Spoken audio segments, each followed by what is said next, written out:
What this does is it acts as a guide in your mind for your fingers to follow. Instead of just saying, fingers, why aren't you even? We have a guide, we have an input, we have something to follow. And if you've ever been told to speak a rhythm before or sing a melody before you play it, that's why. We need something to expect from ourselves. We need to be able to speak it even 1, 2, 1, 2, 1, 2, 1, 2, think it evenly in our head so we can play it evenly. If we don't have that foundation, maybe you start with 1, 2, 1, 2, 1, 2, 1, 2, 1, 2, 1, 2, 1, 2, 1, 2 with the metronome. Build that up and then put your fingers with it. I guarantee what happens so much of the time is we just kind of let our mind wander, or we freeze and hope that the passage is going to come out. This is a way to commit mentally to the passage and see it through. And this can be for any type of note grouping. We know that in like 11s or 13s, we always group those notes. That's there so you can actually say the numbers in your head as you play them. Expect each one of them to come out because it's so much more likely to happen. Now, let's talk about practicing technique. When we slow down fast passages or exercises, what is so important is the rate at which your fingers change. So if I'm going to slow down Taffanel and Gobert number 1, or maybe I'm just learning a technical passage for the first time, I am going to make sure that my brain is on board. And sometimes that means a slower tempo. Now, if I practice at a slow tempo, I still want to change my fingers quickly between the notes. What this might look like is this.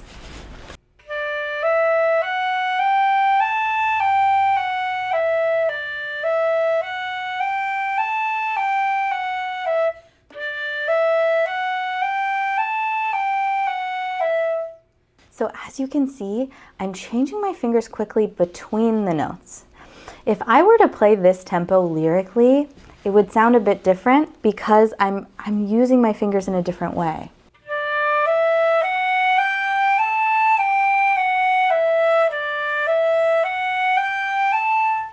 My note connectivity is also dependent on my fingers, so they aren't functioning exactly the same.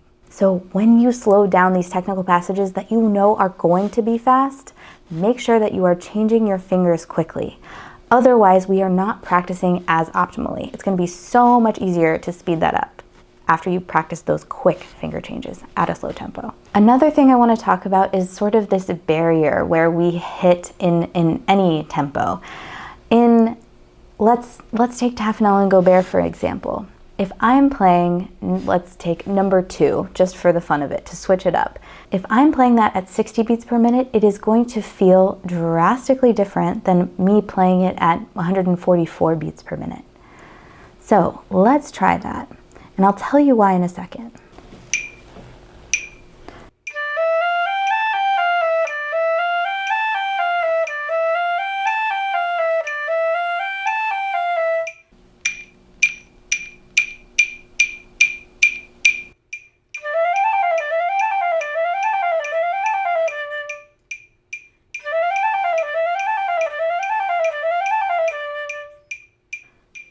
The reason those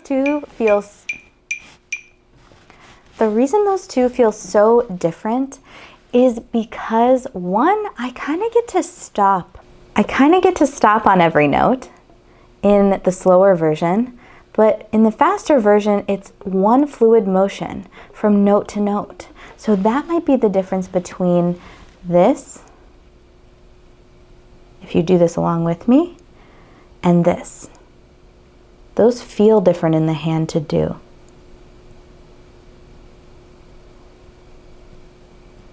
When we're playing fast, we use different muscles. We don't use the exact same ones. So if you can play it slow, you can play it fast, isn't exactly true. We of course do want that control to play anything at any speed, but I think it's important that when you are practicing, you're not discounting fast practice, even if it's a little messy. If it's a little messy, we can clean it up. If your brain kind of knows what's going on and it can go a bit faster, I highly recommend it. Now, we can also make this a bit easier for ourselves if we shorten the amount of notes we play. So for example, if I really wanted to play fast and I wasn't quite ready, I could do 3 or 4 notes at a time.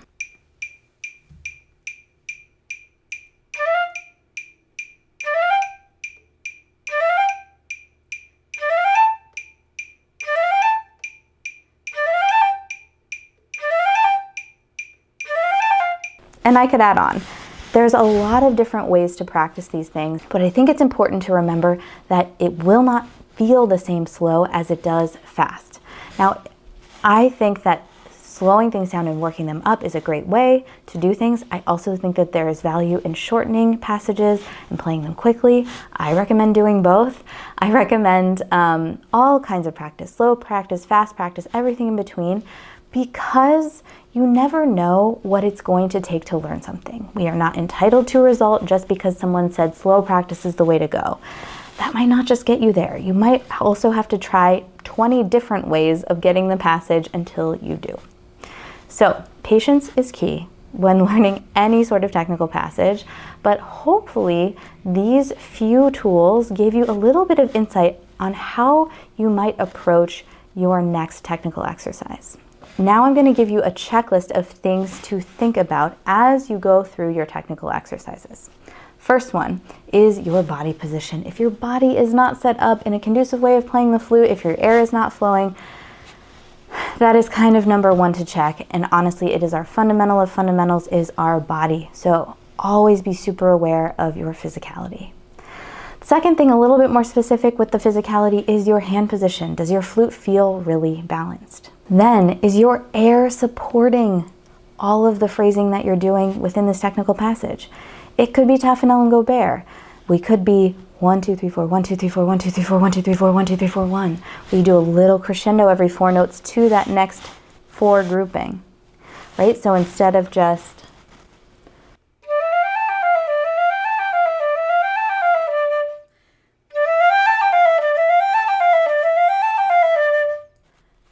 a little bit more energetic, and it just sounds a little bit more musical.